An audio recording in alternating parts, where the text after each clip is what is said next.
Hi guys, TRGG here with a new video. Yeah, it's hard for me to say this, but the classic demo has ended. Blizzard did make a great gesture though by extending the classic demo for a couple of days, which is great. It just shows you that they're not completely out of touch with their community and that Blizzard is not run by a bunch of heartless robots who are only interested in our money. So yeah, maybe a tiny little bit. So yeah, I'm going over the classic demo, my thoughts about it, and what I liked the most. So let's get into the video. So the real classic experience for me is all about the social interaction and playing with friends and playing just in a world that kind of like feels alive. But of course, none of my friends had bought the virtual ticket, you greedy little bastards. However, vanilla classic WoW does kind of force you to be social with others, which is a very good thing. Teaming up for a quest feels 10 times better than having to do the quest by yourself, especially if you're a warrior. All the way back during vanilla, I played a lot of different classes. I was that kind of player who had a lot of different characters hovering around level 20 because I really wasn't able to pick and choose a class and push myself all the way up to level 60.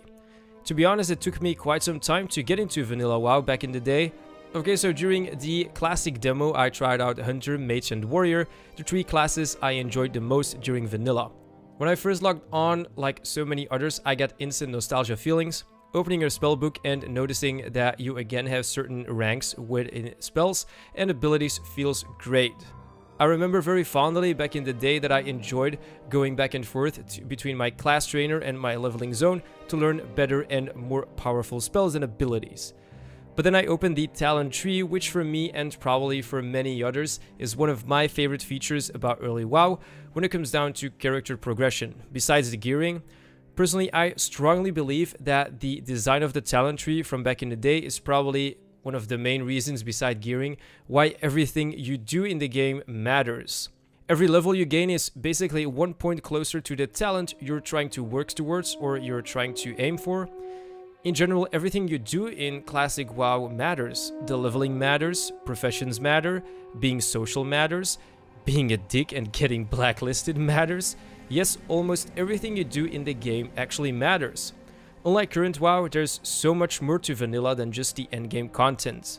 Kind of drifting off here in nostalgia, so yeah, I'm in love with the talent tree. You have so many different talent choices. You can make a hybrid spec, for example. You can go for a pure frost-based spec, for example, as a mage. Having so many choices is a really good thing, and it also helps a lot with the immersion. Next, let's talk about the combat. Of course, this is a 15-year-old game, so it's to no surprise that the combat is going to feel a bit more clunky compared to retail WoW. However, killing and grinding mobs actually does feel more fulfilling because you constantly have to be aware of your environment. Pulling more than 2 mobs will result in a beautiful corpse run. But there's such a big difference with how classes work. A vanilla warrior looks nothing like the BFA version. Their toolkit is completely different.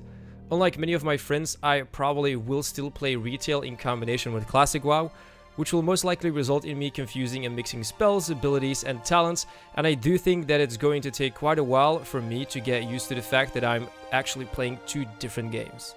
But besides the fact that the combat feels a bit more clunky, that doesn't take away of the overall experience when playing the game, which is awesome.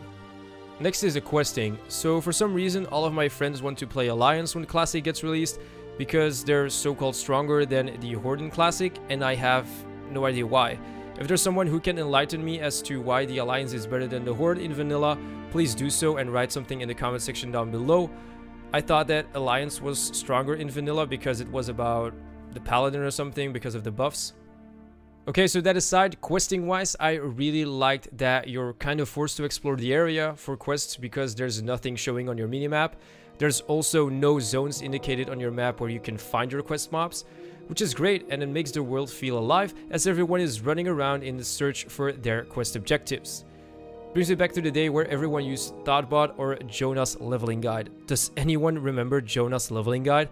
He's probably the biggest reason why I still know all of the quests on the Horde side and how I can do them in the most efficient and fastest way possible.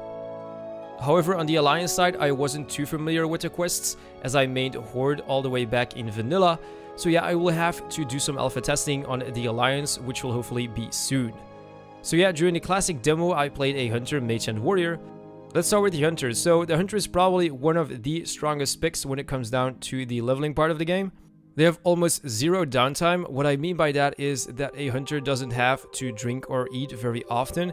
At least they don't have to drink after every 2 or 3 mobs. In my books, they're a complete powerhouse and most likely the best class to solo all of the quest content in Classic. Hence to the fact why Jonah's leveling guide back in the day was based on him playing a Troll Hunter. It took me quite some time to figure out that I had to send my pet into combat before I started firing my arrows. Unlike retail WoW, your pet doesn't automatically attack your target, it only starts attacking your target when the mob starts attacking you. So that's something I had to get used to. Also, feeding my pet and keeping him happy is something I had long forgotten. Which brings us to the Mage. Mage is a class that's not super strong in the beginning, but the more levels you get, the better they become. I can remember fondly watching old YouTube videos from back in the day of Frost Mages literally pulling the entire questing zone and using Frost Nova, Blizzard, Cone of Cold, back and forth, kiting and eventually killing all of those mobs.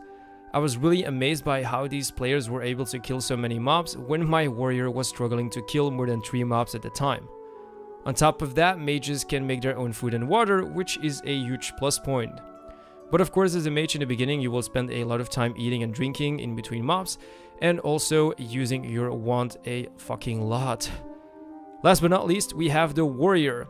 Warrior is one of those classes that were a pain in the ass in the beginning, but you did get a huge payoff if you were dedicated and pushed your way to the end, because they're very strong when it comes down to the later stages of the game. Therefore, I really advise you to play with friends when you start leveling a warrior. It will feel so much better and less frustrating. When I logged on the warrior, I was, let's say, a bit confused because the vanilla warrior looks nothing like the current version. Battle Shout is on a 2-minute cooldown. I had to make a macro to switch between stances, battle and defensive stance, something I hadn't seen in quite some time.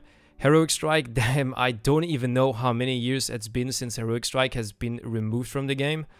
Like I said, it's going to take quite some time and practice for my brain and fingers to become accustomed in switching from Classic WoW to Retail WoW and back. And I think that's kind of it for this one. I'm pretty sure that everyone enjoyed the Classic demo. I know I did. I actually had a blast going back, seeing the old spells, quests, abilities, talent trees, and the old zones. My inner child is now at peace, along with my nostalgia feelings. I'm not sure when we'll be able to start alpha testing. Of course, like so many others, I hope Blizzard announces more info surrounding Classic soon. And that is it for this video. Let me know in the comment section down below what your thoughts are about Classic WoW. I know I didn't address anything about the loot sharing and possible sharding that will be in the game, because I feel like that's something we will get more information on when we actually start testing out Classic. Of course, I'm not a big fan of changes made to Classic, because Classic should just remain Classic with as little changes as possible. Also, let me know in the comment section down below which class you will be playing once we finally get our hands on Classic WoW. Don't forget to drop a like on the video, and as always, subscribe to the channel for more WoW content. For those of you who are already subscribed, be sure to hit the bell icon to join the notification squad. You can also follow and check me out on Twitch for live streaming, where I stream every day of the week. Thank you so much for watching, guys, and I will see you next time.